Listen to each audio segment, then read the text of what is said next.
Previously on the Sunless Citadel. It can't be. You're an undead. Urki puts himself between Methuselah and Mortis. Okay, it's okay. Calm down. You knew? As a wanderer of the Ashen Cloak, my duty is clear. Those who are undead are servants of evil. You may do your duty, but I don't want it to be here. I don't want to put my friends through any more pain. So, it's to be somewhere. It can't be here. You must understand. I take no joy in this. None. I know. She, goddess of the dust, grant my blade power so that it may send my friend to the next world with peace. Mortis's sword begins to glow a very low red hue, and the edges burn with a white radiance, and he lifts the sword up. Never would have really loved you. He swings the sword. Throughout the vastness of the multiverse, there lies a tavern. As you approach its doors, you catch bubbles of laughter that rise and burst into cheers as colorful groups of travelers find comfort in their bonds. As you head inside, the smile of the tavern keeper greets you. They're an otherworldly being with a bluish, corporeal form. They wear attire befitting of an innkeeper, and they have a large, cloudy nebula for hair, speckled with stars, which gently sways with their movement. Welcome to the Storyteller's Tavern, where stories are served like ale and a seat is open for you at every table. Tonight's special is the Sunless Citadel, an epic adventure of high fantasy with notes of friendship, danger, and most important, hope. Will our adventure survive to descent into the dungeon? Or is there a dark and calamity taking root far from the sun's reach? The weight of the room is heavy as Urki stands quietly on the side, wondering what is the next course of action. Seeker is somewhere in the corner, thinking about their friend. They might never see it again. And Thorn, quietly humming to themselves, as everything allows him to escape the reality that is current to the situation. Outside of the room, there is Methuselah. I would say Methuselah doesn't quite go back to the rest of the group. Methuselah leaves the room where Mortis is and then goes into their bag and actually takes out a lantern. And this lantern Methuselah hasn't really used because it's not an ordinary lantern. It's actually their holy symbol. It's an ornate lantern, very beautifully carved from iron, and it has this hook at the top to hook onto a walking stick. It's very old and rusted, and it's something that Methuselah's had for a very long time. And they're gonna take their oil and light it and leave it outside of the room where Mortis is, just as a light for him. And then Methuselah's going to kneel down beside the flame and say, "Hello, friend. I know I don't talk to you as much as I used to. I guess for a long time, I thought that you had abandoned me, that I was too far gone. Too far off the path for your sights. But I guess what I've realized now is that you were there, and you've given me companions, friends who guided me back from the dark road that I was on. So I thank you for giving me Seeker and Thorn and Mortis and Urki. They've made my travels not alone. I know that Mortis isn't quite a worshipper of you, but I know that he's on a difficult road. He's wandered off the path that his goddess has laid out for him, and I know that it'll be difficult for him to find his way. So if it's not out of your power, I hope that you can help him in some way. Guide him as you have guided me, and I hope that this isn't the last time that, we get to talk. I'm sorry I've been quiet. Thank you again for helping me find my way back to this world, to friends, and just help us all in this time of uncertainty." Methuselah's gonna leave the lantern lit and then gingerly go back to the other room. But before I go in there, I just want to peek in and see what other people are doing. Looking within the room, you see all your companions are struggling into realizing what is happening or what to do next. How far are they away from the door? The closest one I imagine would be Urki. Methuselah's gonna take some chrysanthemums out of their hair and then start taking off the petals. And then as they come out, they're gonna throw it up like confetti. And I'm gonna be like, well, I guess I survived death again. I'm not really much for dramatic entrances, but ta-da! The voice echoes in the room, alerting you guys to the returned friend. Urki looks at you with a mixture of happiness and then slowly dissolves into horror. Upon seeing Methuselah, Seeker is going to scramble to their feet and make a mad dash for Methuselah, just to give them a hug. Methuselah's gonna hug you back very warmly and tightly. Thorn gets up and he walks over. Methuselah, your trip was very fast. What did you bring back? I have, myself. That's about it. I don't really have much. How was your trip? Was it fun? Well, definitely more delightful than the last time. I don't remember it, but I would say more delightful than the last time. Well, it was a very fast trip. Thorn thought maybe you'd be gone for longer, but that's okay. It gives us much more time to play games. Oh yes, lots more time to play games. And then Thorn will just wrap his little arms around your waist and hug you too. Big old group hug. Slowly, Urki approaches. Hey, Methuselah? Good to see you. Where's Mortis? Slowly, Urki places their hand on the holy symbol. Oh, I killed him. And then you see a small smile on Methuselah's face. It's a clear joke.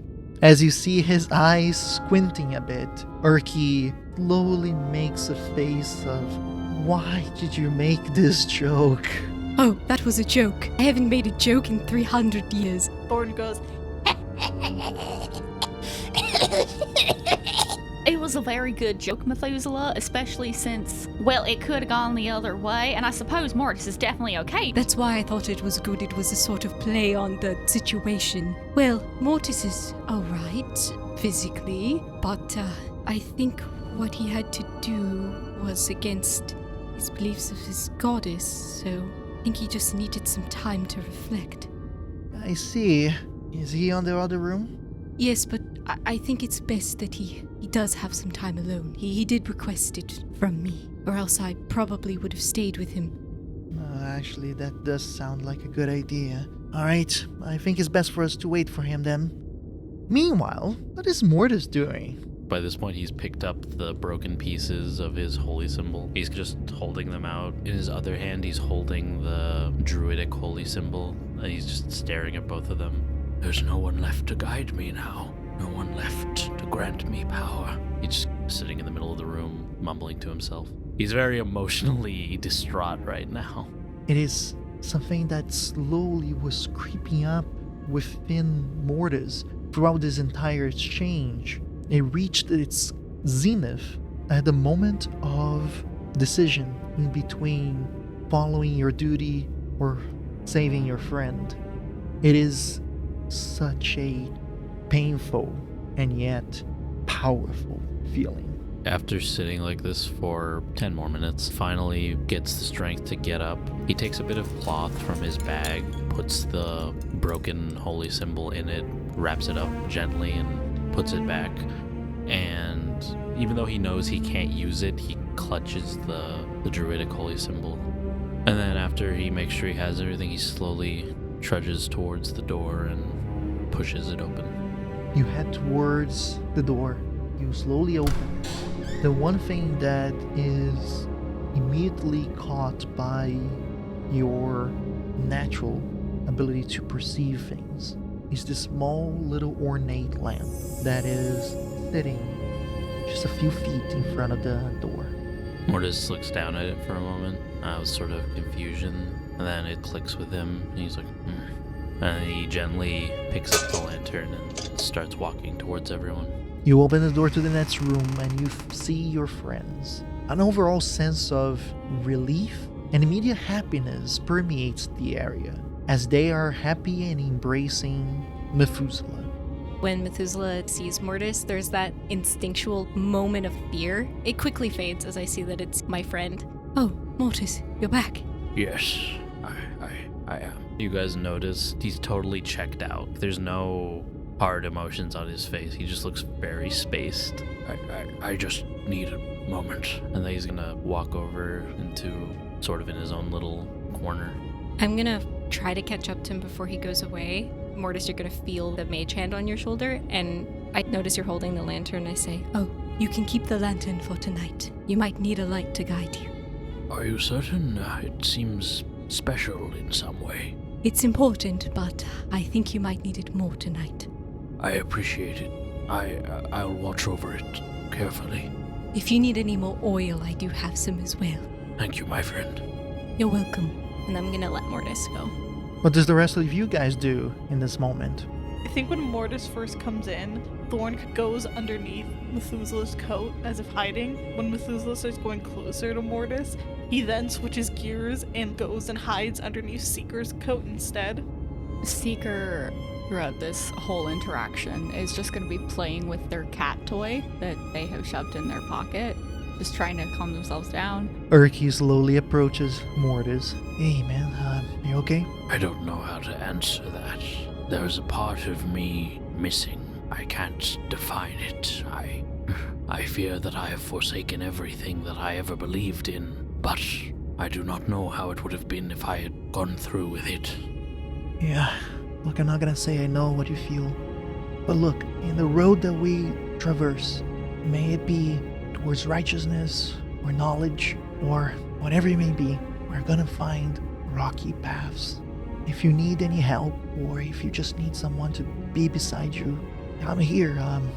It might not be much, but we all have rough patches to go through. That doesn't mean we need to go alone. Mortis's mouth twitches in the closest thing he can get to a sort of smile, but then it quickly fades away. Thank you, Urki. You're a good man. I am sorry that I questioned your place as a holy man and said such hurtful things to you.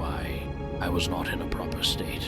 I kept it from you, and knowing how important your order is to you, I should have handled differently. Safe to say the situation is complicated, but hopefully we will both find some clarity in it. But for now, I have much to consider. Just don't forget that I'm here for you if you need. It allows you to have space, like walking a little bit back and then approaching the door that leads towards the laboratories, already thinking ahead on what is the next course of action for this group. Oh, Urki, where are you off to? Oh, I was actually just getting close to the door. Oh, well, I think that after that we should probably take a bit of a rest. I know some of us are a little worse for wears from that fight and subsequent things that happened. Yeah, that's a valid point. But we need to rest here. It's just that this is an open space and a lot of skeletons were here just a little while ago. I'm afraid that they might appear again. Maybe we could go into one of the rooms in the laboratory again, such as the one we spent with Ringa. I suppose so. We could do that. Alright, let's go there then, guys. No time to waste. He ushers the rest of you guys towards that room. Alright, how do we want to do the watch? I can obviously stay up, but company would be nice. I'd love to do a watch with you, Methuselah. Thorn's mouth starts to stretch, composing a very wide smile. Thorn won't respond. Instead, he'll walk away a little bit and go through his bag and open the book, privately take a look at it. Keep an eye out to both the darkness and your turtle friend. Spend the night watching with your turtle friend. Thorn looks at Methuselah and Seeker as he puts his book away and comes back over, and he'll go, Thorns will take a watch with Mortis if Mortis is staying awake tonight. Mortis looks surprised. Sure, if you If you would like to, I could do a watch with you. Yes, let us do that. And then Thorn backs off the moment he's done that sentence. Well, if you don't mind, I'll be up anyway, so if you don't mind me joining. By the end of your sentence, Thorn, a very satisfying purr permeates at the back of your mind. Yes, that is fine, it is fine. As long as Elvis does not get tired. No, I don't get tired in this sort of way. Because you are dead. Yes, exactly. Yes, well, Thorn says he will sleep first, and then afters we can take the watches. Sounds good. Thorn, for Methuselah and Seeker's watch, sits on the tail of Methuselah's coat and curls up on it and sleeps like that. I have a question. Mm-hmm. Because I've noticed this Thorn's smile when talking to the Marquis. Is there any way I can do an insight check to see anything off about Thorn suddenly wanting to do like a watch with Mortis? Is Thorn trying to hide anything, or is just not even paying attention to Methuselah at this point? I think to some capacity Thorn's trying to hide it a little more because of the reactions he's gotten from Methuselah and Mortis. Please do roll deception. This will be a contested check. Thorn got a 19 deception. 21. You did catch that there is an outside influence that prompt this decision from your friend Thorn. Methuselah's gonna keep it to themselves. Alright, so it is now the watch. I would like the guys watching the night, making sure that everything is okay, to do a perception check. Methuselah got a 10.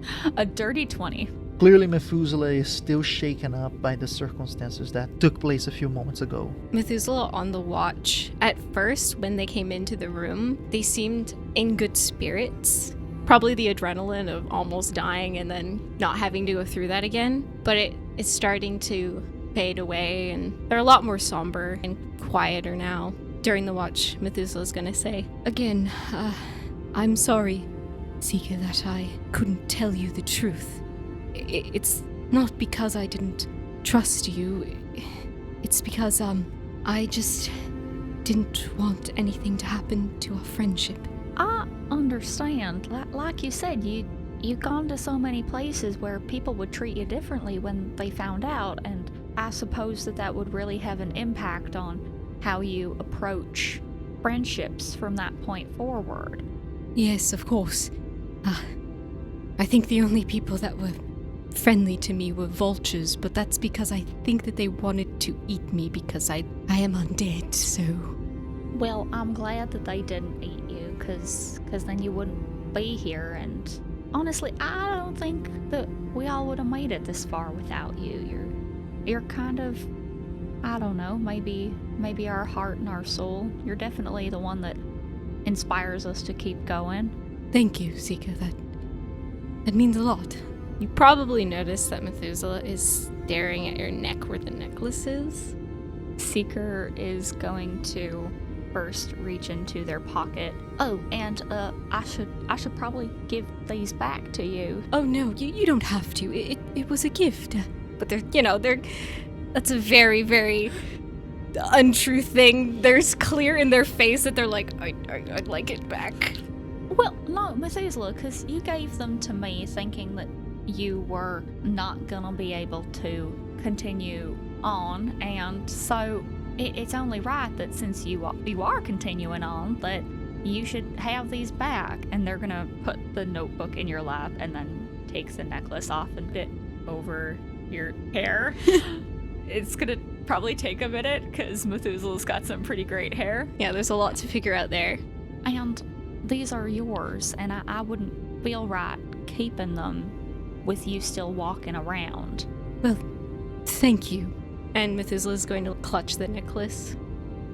It's really something to realize that they're all gone.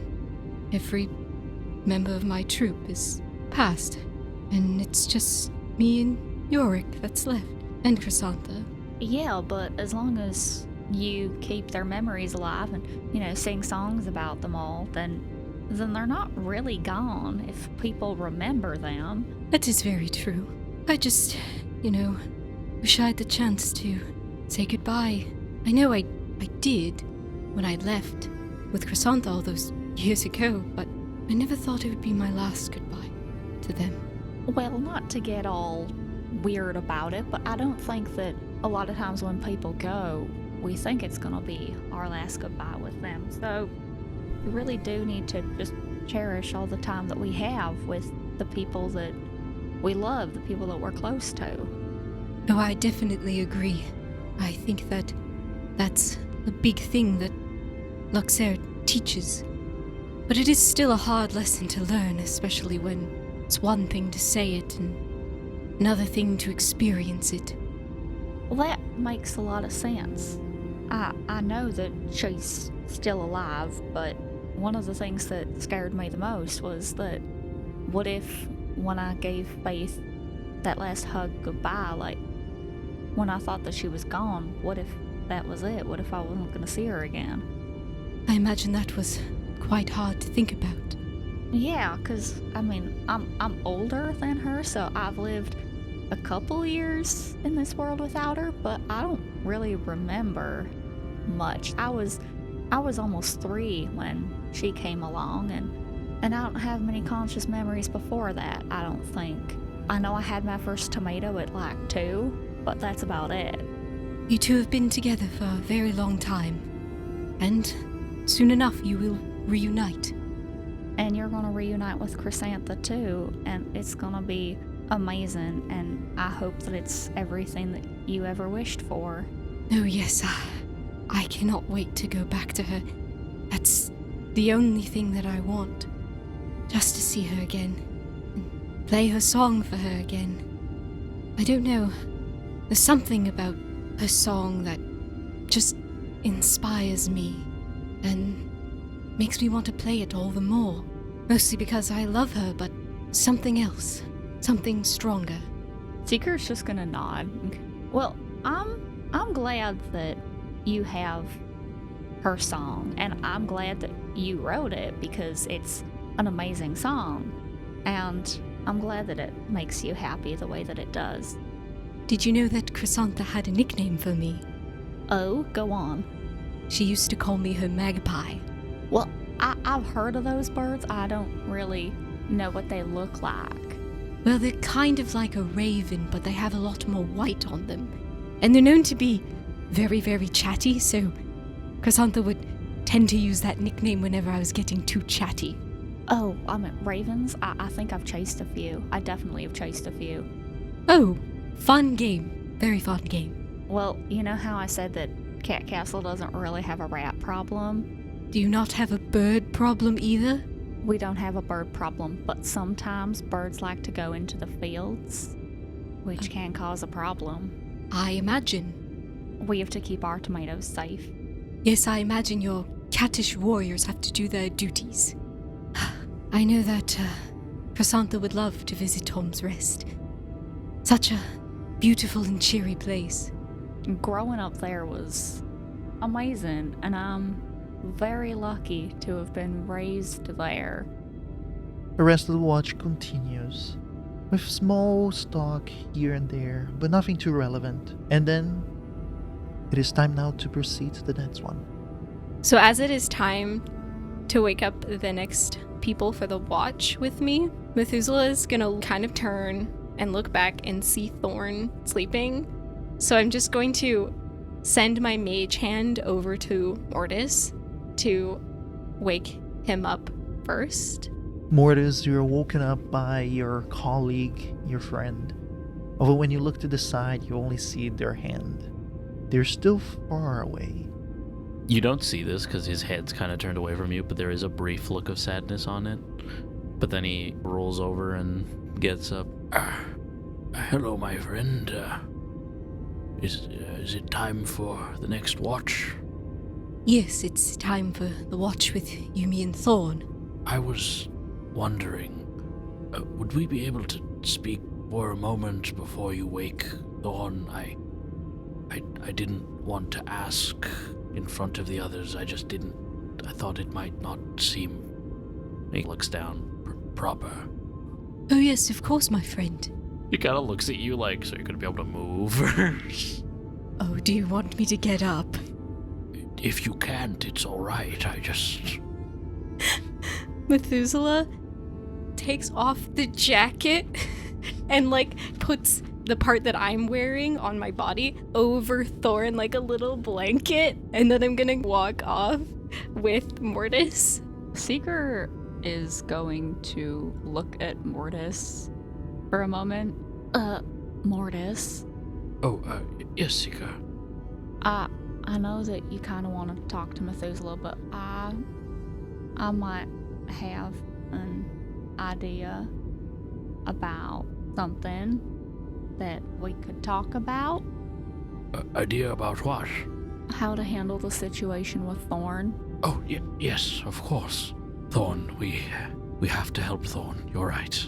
Isn't that what this is about? Yes, in a way, yes. Did you want to bring up what you had to say first, or would you prefer if Seeker gave their idea? Well, I suppose there's nothing I can say to you that I wouldn't also be able to say in front of Seeker. I imagine he put the lantern in the center of the room, as he's just sitting around it, almost like a campfire sort of thing. He gestures for you guys to join him. I'll sit down. Seeker will also sit down. Methuselah. Yes, go on, my friend. It's difficult to put to words the things I want to say to you, but that's neither for here or there. But I think that for all of us, there can be no more secrets. I almost did something I never expected to do because of a lack of trust, and my reaction was overblown, of course, but I was wondering if I could ask you a few questions regarding your state. Oh, yes, of course. I'm an open book on that end now. Do you remember how you died?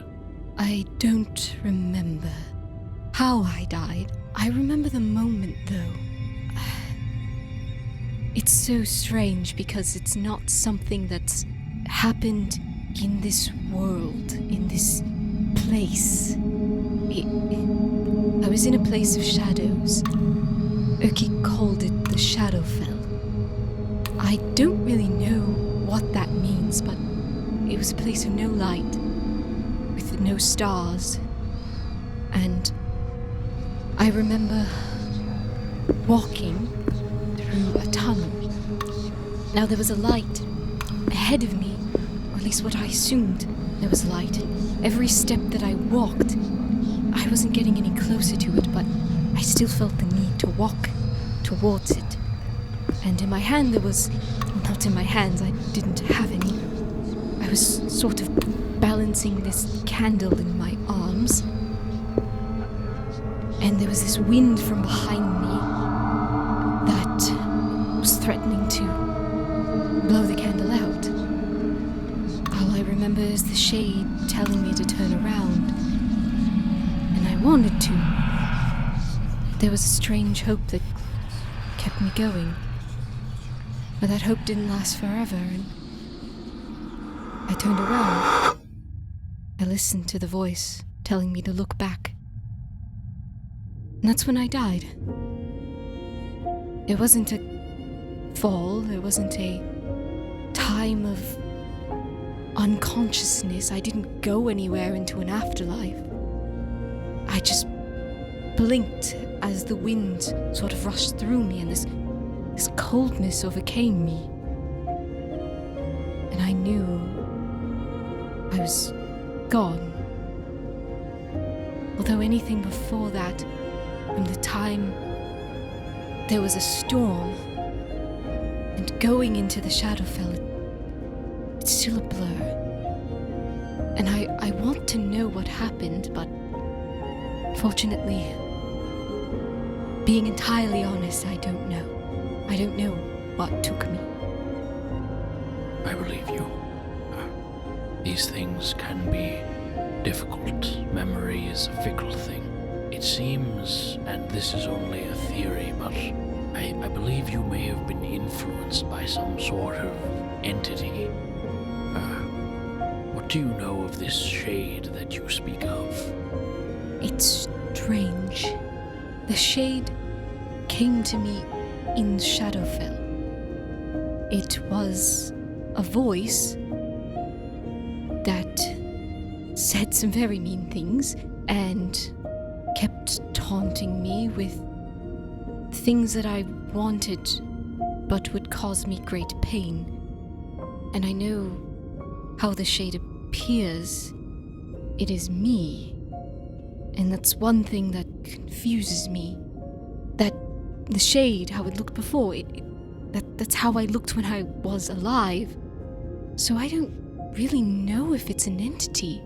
I don't know what it is, but I've got this strange feeling that it's not something that existed before I was in the Shadowfell. I think it's something that came from me, came from Shadowfell itself. That's all I know. I can tell you what I know, or at least what I've observed. In moments of great pain or stress, it seems that multiple times I've witnessed you be enveloped by a sort of shadow power. When we fought the dragon, you seemed to give off this insane energy and speak with a voice that was not your own. And in these very halls, when we encountered the goblins, this same power overtook you when you were struck by an arrow. At the time, I believed that it was this power that kept you alive. But when you were under its influence, you were cold. You seemed to kill without restraint. From everything I could tell, it didn't seem like it was you controlling it. I don't know what this is or where it came from, but I am concerned for you. Methuselah weirdly checks out on half of the things that you say, because there's something that in the first half of what you said about the shade, about what you noticed, that catches Methuselah. And it's like the gears turning in their mind as they're seemingly putting something together. And they say, you know, now that I think about it, this is weird to say, but when I was in the Shadowfell, I was in so much pain, so much agony, and the only thing that kept me going was the fear of failure. And when I heard the shade and I turned around, all of that pain was gone, just like you said, and all of those times has been in moments of pain. It's as if the shade has been trying to save me from that pain in a weird way. Obviously not through good means, but it is strange. This shade, it seems to be another mystery that we'll have to solve. Another matter. I noticed early on that you seemed to be in a bit of confusion as to the time that we are in. You seemed fervent in your belief that the Draconic Empire was still raging. Was there a point where you realized that time had passed, or are you still confused? Well, I didn't know how much time had passed while I was in the Shadowfell. As I said, I died there, so the only memory I have about this world is, the last memory of me going into the Shadowfell, and that was 300 years ago. I think I knew it all along. I just didn't want to accept that everyone that I knew was gone. That's understandable. I don't know how much use I'm going to be after we finish everything we need to down here, but I can promise you that I will do everything I can to help you solve the mysteries that plague you. I cannot imagine what it must have been like to be ripped from your own time period into a world unlike what you've ever known. I am sorry that this fate has befallen you, my friend. It is quite lonely, but I'm glad I found friends now. And I know that when we find Chrysantha, she'll love to meet you especially since you're a hero like her. So, she'll have a lot to connect. She likes swords and fighting and all that like you do. So you'll be able to bond over that quite well. I am no longer certain that I befit the title of a hero. I'm just an old man with a sword. Well, you're a hero to me. You did save my life. I suppose that's a way of looking at it. And then there's like a moment of silence, and he turns to Seeker. And before I move on from this topic, there's something I need to say to you, Seeker. Yeah, Mortis? I was not in a proper state when I discovered the truth about Methuselah.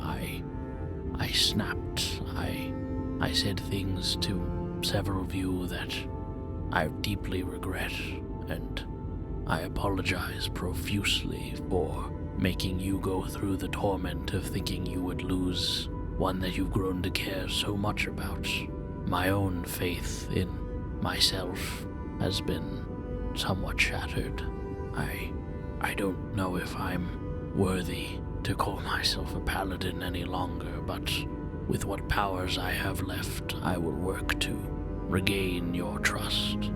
Well, of both of you, and he glances towards Thorn, and everyone. Well, I think that you're still a really great paladin, Mortis, and I know that it wasn't easy for you going through this. I was having a difficult time of it myself, and I know that you're a good turtle, and they're gonna glance at Methuselah briefly. I forgive you because you're my friend, and in the end, you made the right choice, and I thank you for that, because I don't think that once it had set in, you would have been able to go on knowing that you hurt not just one of your friends, but a handful of them. I don't think that you're the type of person who could go on after having done that and just not be affected by it. You're not like that. In the short time I've known you, your insight has impressed me, Seeker. You may consider yourself a thief, but you have much more honor than you give yourself credit for. And then he plants a hand on your shoulder. You would be a great paladin, greater than I could ever hope to be. Seeker's going to smile, and I know that if I were to become a paladin, there's no one I'd rather have guide me than you. But we should move on. And then he glances towards Methuselah. While they're having this moment, I'd say Methuselah's writing down in their little journal about how this whole conversation unfolds just for their song. And then Methuselah's gonna say, Well, I guess we should move on to what you had to say, Seeker, if that is all. It is. The past is behind us. We must focus on the present moment, freeing Thorn from that creature. So, in our previous discussion that the three of us had, it was mentioned that the Marquis lacks playful individuals. Yes, likes games, but not in the same way of the cat lady, if that's what you're thinking. Of course not, because the cat lady's form of play is very pure and helpful, and I don't think that the Marquis really goes in for helpful kind of play. But I suppose my point here is that I know that you said that you would do this, Mortis, but if you find yourself unable to, I would be willing to help. Mortis looks at you with surprise. To offer such a thing is very brave, Seeker, but I'm afraid I cannot allow that. You are young. You have so much life left to live after this dungeon. Regardless of how I feel at the moment and my place with the gods, it is only right that I be the one to take on this burden. Thorn has been with me longer than anyone else here, and I must shoulder this responsibility. Should I fall in this process, it will have been worth it, knowing that I have atoned. Seeker is not going to respond. They're simply going to nod. Well, if you need any help, we'll be here for you, Mortis. To be honest, I'm not sure quite how to proceed. Before everything that happened, I had hoped that I would be able to use my faith to protect me and to protect Thorn through this, but now I fear the gods have forsaken me. If it's any consultation, I think that you don't need the gods to protect you. I think that your love for Thorn will see you through. I know that might seem cheesy in some way, but I think that love is powerful, and sometimes even outshines the powers of the gods. I know that, in a way, the only reason I'm here is because of love. So if anyone's going to save Thorn, it'll be you. And I think as long as you hold that love in the highest regard, I don't think the Marquis will even be able to touch you. Love was the only power that allowed me to come out of that room and face you all after what had happened. And I don't know if my bond with Thorn is the same after everything I said, but I will do everything in my power to protect him. It is my duty. And we don't doubt that for a second, my friend. Oh, not at all. And I hope that you didn't think that I was insulting you. I've just become, I think, pretty close to Thorn, and I see him kind of as a little brother. And, well, if I'm one thing, then I'm protective over my younger siblings. For the first time since you guys can remember, you see Mortis genuinely have a little smile. Not an insult at all, my friend. You are simply showing your devotion and that you are willing to sacrifice. And for that, I greatly respect you. I don't know what powers I will have to use to best this fey creature, but I live confidently knowing that even if I fail, Thorn will have the two of you to protect him. Yes, of course, you can count on that. I know you can do it, Mortis, and I don't see why she would forsake you, because you're the best paladin I've ever met, personally, and you might have kind of gone against her teachings, but it wasn't in a bad way, I don't think. But anyways, the cat lady will have your back.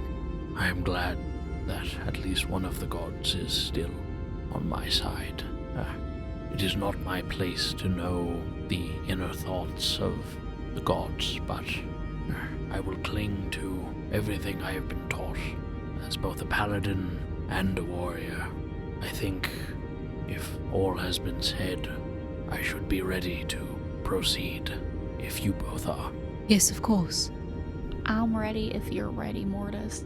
And I will say, I did pick up on something when Thorn asked to have a watch. I've noticed there's a certain way that Thorn smiles. It's not quite his own, in a way. So I have a feeling that the Marquis might want something. That smile. I will never forget that smile until my dying day. The same smile that creature put on Thorn as he killed those goblins. That smile is many things, but it is not Thorn. If the Marquis wants an audience, I am ready to give him one. Once we're kind of wrapped up in our conversation, I will wake up Thorn. At this point, Seeker's gonna get a little bit of rest, but not like completely zonking out. I swear, if we need your assistance, I will let you know, my friend. Thank you, Mortis. I don't want to leave you guys in the lurch, but I also need to make sure that I'm strong enough to continue going on.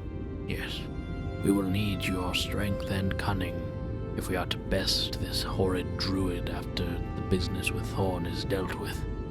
I'll get Faith back. Assuredly. Thorn, you're shaken awake by your friends. Oh, yes. Is it time for the watches? Yes, Mortis is already awake. We're ready. At Mortis's name, Thorn stares a little bit and goes, Yes. Yes. Let us Let us do the watches, yes. And Thorn will stand up. He'll drag Methuselah's coat with him. It's way too big on him. But he just kind of drags it with him like it's his safety blanket. And when he sits down, he'll like wrap himself in it.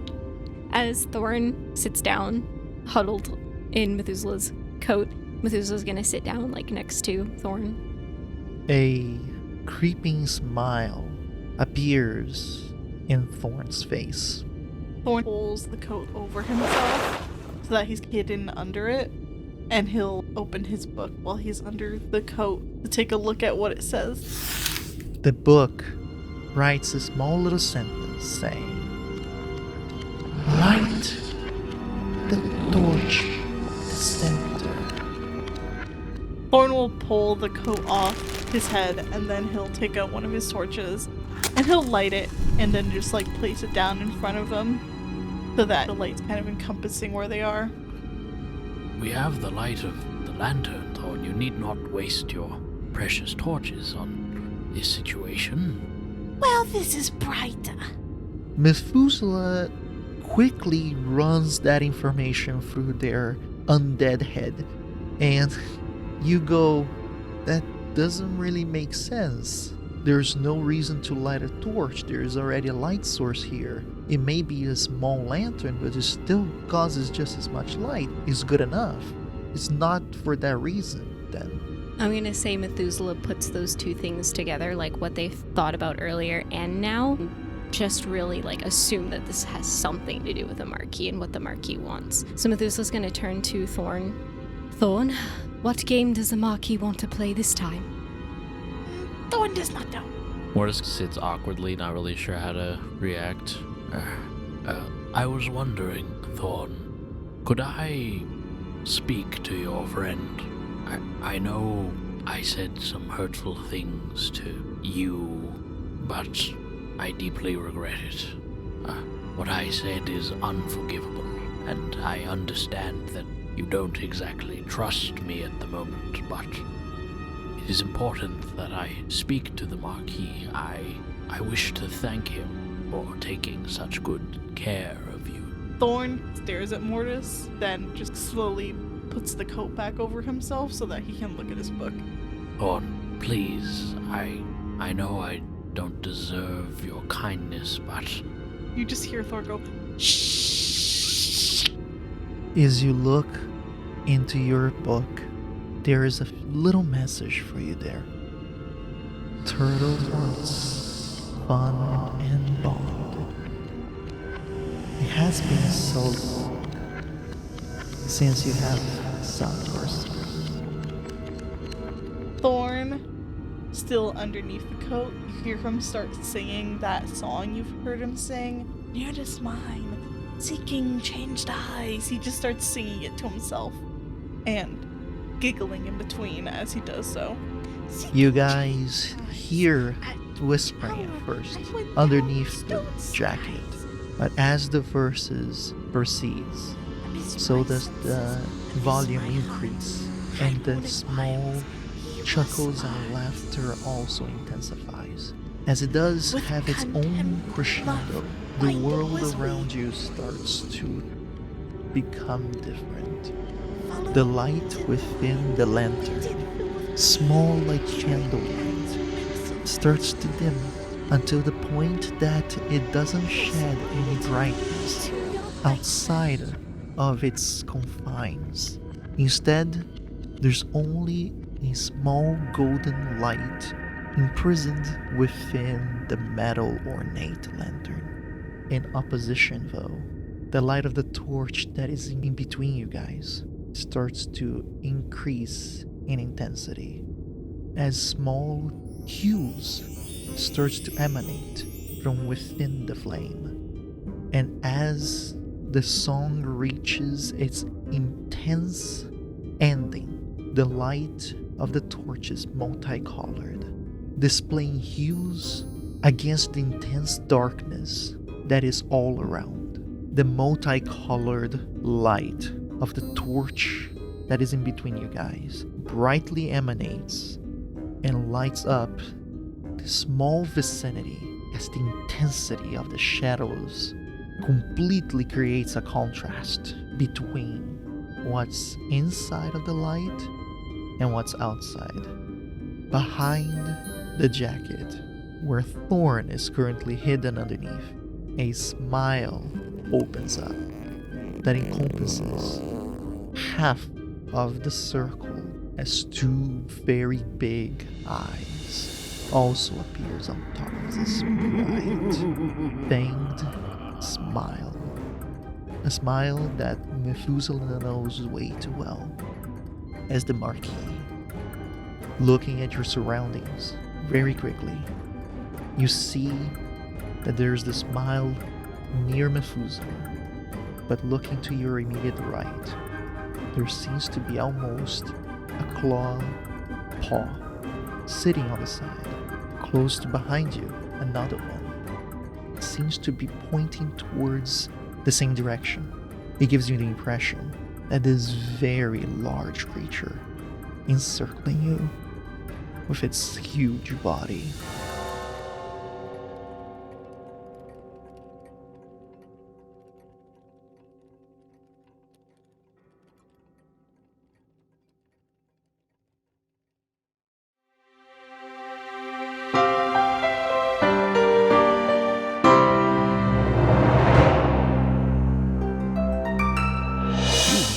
End of this episode of the Sunless Citadel. Thank you so much for listening. Subscribe to us on whatever app you use to listen to podcasts, and be sure to catch the next installment of the Sunless Citadel every Thursday at 12 p.m. EST. If you like the show, please consider leaving a review. It's a small way to show your support that goes a long way. To connect with us, follow our social media accounts, and if you'd like to support us, you can head over to our Patreon to join the conversation, view sneak peeks of our next project, and discover our fantastic bonus content. Our intro score was created by Patrick Corton from Off the Beaten Path musical. The Sunless Citadel can be found in Tales from the Yawning Portal by Wizards of the Coast. The world of Nosso Mondus was created by Pedro Stockler. Thanks again for listening from all of us at the Storyteller's Tavern.